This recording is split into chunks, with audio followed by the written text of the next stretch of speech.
बहुत समय पहले की बात है। वृंदावन नाम का एक प्यारा सा गांव था। वहां लोग बड़े आनंद से रहते थे। गायों की सेवा करते, खेतों में काम करते और हर दिन श्री कृष्ण की बांसुरी की मधुर ध्वनि सुनते। हर साल वृंदावन के लोग देवता इंद्र की पूजा करते थे। उन्हें लगता था कि इंद्र देव ही वर्षा करते हैं, जिससे खेतों में अन्न उगता है और गायों को घास मिलती है। इस बार भी गांव वाले इंद्र पूजा की तैयारी कर रहे थे। मिठाइयां, फल, फूल सब सजाए जा रहे थे।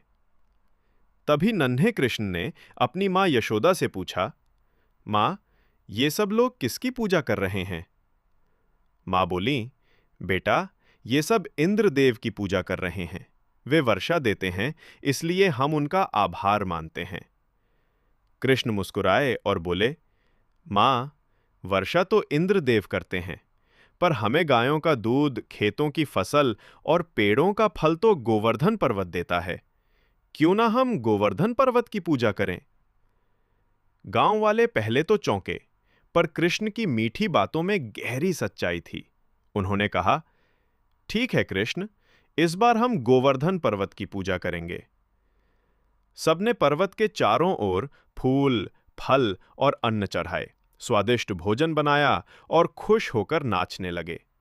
पूरा वृंदावन गोवर्धन पूजा में डूब गया। जब इंद्रदेव को पता चला कि वृंदावन के लोग उनकी पूजा छोड़कर एक पर्वत की पूजा कर रहे हैं, तो वे बहुत क्रोधित हो गए।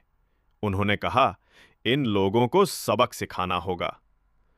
फिर उन्होंने अपने बादलों को आदेश दिया, जाओ वृंदावन पर बरस पड़ो। और फिर शुरू हुई भयंकर वर्षा। बिजलियां चमकने लगीं, हवाएं गरजने लगीं, नदियां उफान मारने लगीं। गांव वाले डरकर इधर-उधर भागने लगे।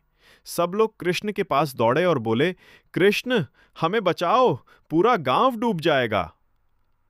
कृष्ण ने मुस्कुराकर कहा, डरिए मत, मैं हूं ना। इतना कहकर उन्होंने अपने नन्हे से हाथ से पूरा गोवर्धन पर्वत उठा लिया, जैसे कोई बच्चा खिलौना उठाता है। फिर बोले, आइए, सब लोग और सारी गायें इस पर्वत के नीचे आ जाइए, ये हमें वर्षा से बचाएगा। गांव वाले आश्चर्य में थे। एक बालक ने पूरा पर्वत उठा लिया।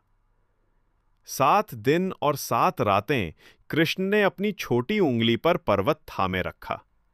सब लोग सुख से पर्वत के नीचे रहे, बिना किसी डर के। इंद्रदेव ने यह दृश्य देखा तो वे लज्जित हो गए। उन्हें समझ आ गया, ये कोई साधारण बालक नहीं, बल्कि सर्वशक्तिमान भगवान विष्णु स्वयं हैं, जो पृथ्वी पर कृष्ण के रूप में आए हैं।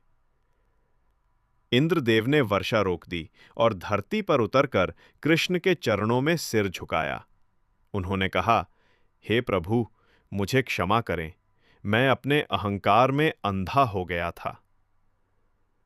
कृष्ण ने प्रेम से कहा, इंद्र, अहंकार सबसे बड़ा शत्रु है। सच्चा देव वही है जो सबका भला चाहता है। फिर सूरज निकल आया, आकाश साफ हुआ और वृंदावन में फिर से हंसी और संगीत गूंज उठा। उस दिन से हर साल लोग गोवर्धन पूजा मनाने लगे, प्रकृति, गायों और धरती के प्रति आभार व्यक्त करने के लिए। और इस तरह नन्हे कृष्ण ने सिखाया कि सच्ची भक्ति विनम्रता, प्रेम और प्रकृति के सम्मान में है।